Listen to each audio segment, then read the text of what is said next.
Waktu itu saya baca artikel. Di situ ada tulisan Tebu Ireng tempat hitam. Saya tertarik, saya baca. Ternyata itu sejarahnya Pondok Tebu Ireng. Nah, kemudian timbul keinginan untuk mondok. Saya tanya ke ibu waktu itu, Bapak itu mondok kemana, Bu? Bapak dulu mondok di Tebu Ireng. Loh, kok cocok dengan hati saya? Satu saat mau pulang tuh kakak saya nangis. Saya kaget. Oh, biasa pergi pulang balik sama saya gonceng. Kenapa kok nangis? Ternyata oleh gurunya disuruh baca kitab gundulan. Kakak saya enggak bisa. Nah itu terus ada semacam lecutan dari Pak Guru, kamu ini gimana putranya Kiai nggak bisa baca kitab. Yang ya tanpa saya punya angen-angen sebelumnya, ternyata ijazah dari Tebu Ireng inilah yang kemudian mengantarkan saya di dunia politik. Sampai sekarang saya dipercaya jadi wakil bupati ini, itu juga barokah Tebu Ireng.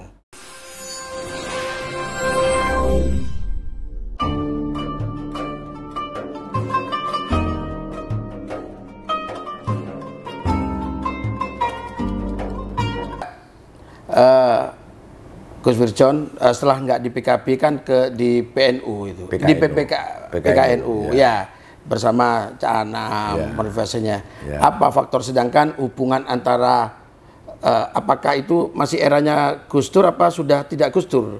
Ya, masih eranya Gus Dur. Jadi begini, karena saya niat saya itu nderek no para kiai. Nah, gitu. Jadi waktu saya menjadi anggota dewan di Kediri, itu juga atas perintah kiai. 1 tahun saya menjabat jadi anggota dewan, melihat situasi di sana ternyata, loh kok tidak seperti yang disampaikan saat kampanye, ada double standar gitu. Kalau sendirian ada yang mau, tapi kalau bersama-sama tidak mau. Ada yang sebaliknya, ketika bersama-sama ini tidak mau, tapi ketika sendirian ini mau. Gitu. Dan orientasinya itu tidak sama dengan angan-angan saya. Sehingga kemudian ketika waktu itu ketika Gus Dur mau dilengsarkan, saya masih di provinsi, masih di kabupaten. Saya sempat kemudian melihat situasi seperti itu, apalagi ketika Gus Dur mau dilengsarkan ini, ternyata dari teman-teman dewan saat itu ini tidak semuanya berpikiran sama. Saya waktu itu kan di cabang ya, cabang PKB. Saya minta kepada seluruh anggota dewan untuk sudahlah kita tidak usah terima gaji. 1 atau 2 bulan kita siapkan untuk mobilisasi ke Jakarta. Nah ini ternyata tidak disambut dengan baik itu. Padahal kita ini jadi anggota dewan ini karena partai. Kalau tidak ada partai, itu tidak mungkin kita bisa masuk anggota dewan. Dan partai ini yang membidani salah satunya adalah beliau, Gus Dur. Nah, karena memang Gus Dur juga ada kedekatan dengan bapak saya, itu sudah sejak lama memang kedekatan. Nah ini kan saya agak kecewa dengan teman-teman itu, sekarwane. Saya pamit keluar dari dewan, saya pamit berhenti ke kiai-kiai. Sama kiai-kiai tidak diperbolehkan. Akhirnya justru saya kemudian malah ditarik ke provinsi. Nah, itu pun juga atas restu kiai-kiai. Ada terutama ya Kiai Kediri, Kiai Pelosok, Kiai Wirboyo, kemudian Mbah Fakih juga. Nah, baru kemudian setelah di provinsi terjadi gejolak, terjadi gonjang-ganjing, sampai kemudian ada bikin skoci. Nah, di dalam tubuh ibarat perahu ini PKB ini kemudian perlu ada skoci. Nah, skoci ini adalah PKNU. Dan kiai-kiai waktu itu ke PKNU.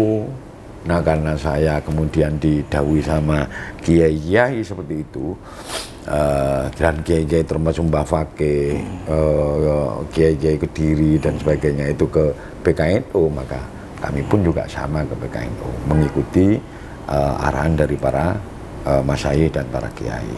Tetapi secara pribadi saya tetap pecinta Gus Dur. Pecinta Gus Dur. Pecinta Gus Dur. Dan sampai kemudian ya perjalanan politik seperti itu nggih. Kemudian sampai PKNU tidak lolos dalam parliamentary threshold, tidak bisa ikut pemilu. Hanya sudah, sejak itu saya vakum. Dan ternyata di dalam tubuh PKB sendiri pun juga terjadi gejolak seperti itu. Sampai akhirnya beliau Abdurrahman Wahid diambil alih lah istilahnya yang sekarang ini.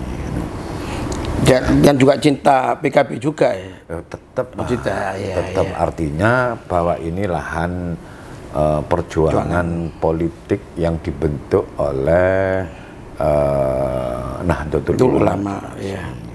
Nah, namun memang perlu ada perlu ada rekonstruksi ulang. Nah, terhadap bagaimana misi daripada PKB ini kayak apa dulunya, bagaimana niatan dari para masyayikh membentuk PKB ini kayak apa. Nah, ini yang saya kira perlu untuk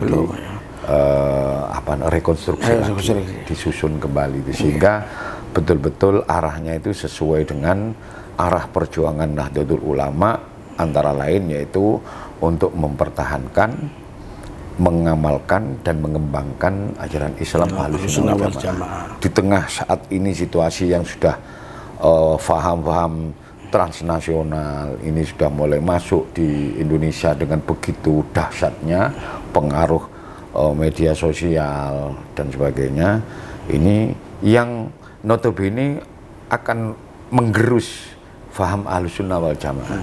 Ini yang menjadi tugas utama kita ya, sebagai generasi. Betul, baik yang terjun di politik, apapun politiknya, apapun partainya, terutama PKB.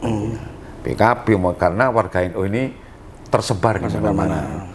Nah, ini misi untuk mempertahankan, mengamalkan dan mengembangkan Islam Ahlussunnah wal Jamaah ini harus terus menggelora. Ini tidak boleh dilupakan ini, Pak. Termasuk di tubuh NU sendiri. Kita ingin tahu perjalanan, mungkin sering derei Abayai, gimana perjalanan ketika era PBNU duet antara Kiai Haji Ahmad Siddiq dengan Gus Dur. Di era itu kan sudah remaja, pasti tahu perjalanan, pasti diskusi dengan Abah. Nah, biar bisa dipesankan ke teman-teman NU. Jadi saya memang sejak kecil itu setiap bapak mau entah pengajian, entah apa, saya itu selalu ingin ikut, Bahkan sempat di satu pengajian undangan itu satu desa istilahnya itu isinya bajingan semua. Yang besar, kecil, laki-laki, perempuan itu semua bajingan. Saya itu juga pernah ikut. Nah, termasuk ketika di Situbondo, mulai Munas Alim Ulama sampai dengan Muktamar, sampai kemudian di Krapia, saya terus mengikuti. Nah, satu yang beda dulu dengan sekarang. Yang saya tahu yang dulu itu rebutan mundur. Rebutan mundur-munduran nggak mau. Iya, rebutan nggak mau, Pak. Ketika di Situbondo itu antara Bapak dengan Kiai Ali Maksum yang ditunjuk oleh sesepuh-sesepuh Kiai As'ad juga Kiai Mahrus. Ini saling mundur. Jadi yang Kiai Maksum itu nunjuk Bapak ndak kerso mengembalikan kepada Kiai Maksum, ada udur-uduran lagi loh, rebutan mundur lah istilahnya. Sampai kemudian beliau Kiai Mahrus ini melepas serbannya, Iki serban saka Nabi Khidir, sing pantes nyekeli awakmu lemparkan ke Bapak. Bapak itu langsung nangis, bukan kok kesenengan, tapi nangis Bapak. Gitu. Nah, ini yang mungkin agak beda agak beda dengan situasi sekarang yang ini bagaimana ruhul jihad ruhul jihad untuk membesarkan NU ini betul-betul muncul di era sekarang ini. Tidak hanya sekedar ingin intifak terhadap NU, tapi bagaimana NU ini bisa kemudian memberikan manfaat kepada seluruh anggotanya, termasuk terutama juga pada umumnya kepada masyarakat dan bangsa Indonesia ini. Karena NU pernah Bapak mengistilahkan NU itu koyo raksasa. Nek cuma diutik sidik-sidik ngono gak usah direken. Tapi lewes NU kadung obah. Iki menggetarkan tidak hanya nasional tapi termasuk dunia internasional. Sehingga setiap kali muktamar itu selalu ditunggu oleh dunia Islam itu apa keputusan NU. Keputusan yang monumental itu apa? Itu selalu ditunggu. Nah, hawa itu rupanya sudah agak bergeser. Sekarang orang apa keputusan yang mendasar dari muktamar itu? Setiap kali muktamar pasti ada keputusan yang fenomenal. Iya. Ya, ada yang. Dan orang sudah menabung untuk hadir untuk ke muktamar para. Ya, termasuk mulai dulu zaman keputusan bahwa Presiden Soekarno sebagai waliul amri atau Rubisyauka itu berlanjut terus kan sampai kepada terakhir itu soal asas tunggal. Itu kan juga fenomenal itu. Ditunggu istilahnya. Nah ini yang terakhir ini ya saya berharap kepada seluruh warga NU semuanya untuk meneladani semangat jihad dari para sesepuh-sesepuh dulu, karena mungkin sekarang kan pengurus-pengurus sekarang mungkin tidak menangi zamannya Ki Hasyim. Kalau Bapak kan masih menangi, sehingga semangatnya itu mungkin masih masih linier, kiranya itu. Karena semangatnya Hadratus Syekh, ya nampaknya.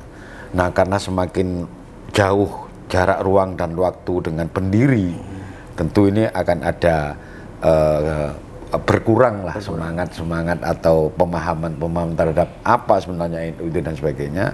Nah ini mudah-mudahan dengan meneladani kembali, mempelajari kembali literasi dan sebagainya sampai kepada motif didirikannya NU ini karena apa dan sebagainya, ini mudah-mudahan ini menginspirasi kepada seluruh warga NU dan pengurusnya untuk memurnikan semangat dan pikirannya untuk kebesaran NU, kebesaran NU. Jadi tidak istilahnya bahasanya kan sampai diplesetkan NU itu nunut urip gitu kan. Tapi bagaimana ada itu yang kami harapkan ke depan. Yang terakhir penutup, kesan di Pondok Pesantren Darul dan pesan untuk alumni apa, Gus? Untuk alumni keseluruhannya. Kalau terkenal dulu itu kalau Mbah Yai Ahmad Siddiq bilang trilogi itu Ukhwah Islamiyah, Ikhwah Watoniyah, dan Ukhwah Insaniyah. Ini kan perlu ada Ukhwah alumni ini gimana ini? Ya, jadi kesan saya di Tebu Ireng ini, disitulah kita ibarat potret masyarakat. Tebu Ireng adalah potret masyarakat secara nasional. Karena di Tebu Ireng itu dari berbagai daerah di belahan penjuru Indonesia itu ada semua di situ. Dari Sumatera, Kalimantan, dari mana-mana ada. Dan disinilah kemudian bagaimana kita bisa menjalin persaudaraan walaupun beda daerah.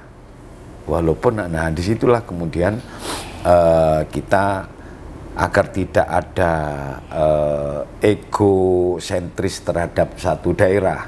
Walaupun dulu kan dikelompok-kelompokkan, Pak.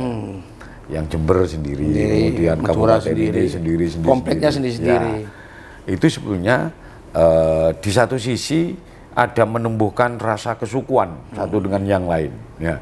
Tapi di sisi lain sebetulnya ini adalah pelajaran yang luar biasa untuk bagaimana kita bisa menghargai, berinteraksi dan menghargai kolaborasi dengan yang lain. Nah, sehingga apalagi dengan kita satu alma mater di Tubuireng. Jadi walaupun alumni Tubuireng dari berbagai mana saja, ya, di samping trilogi yang jenengan sebut tadi, ini ada lagi ditambahi dengan kedekatan ukhuwah sesama alumni. Sesama alumni, ya.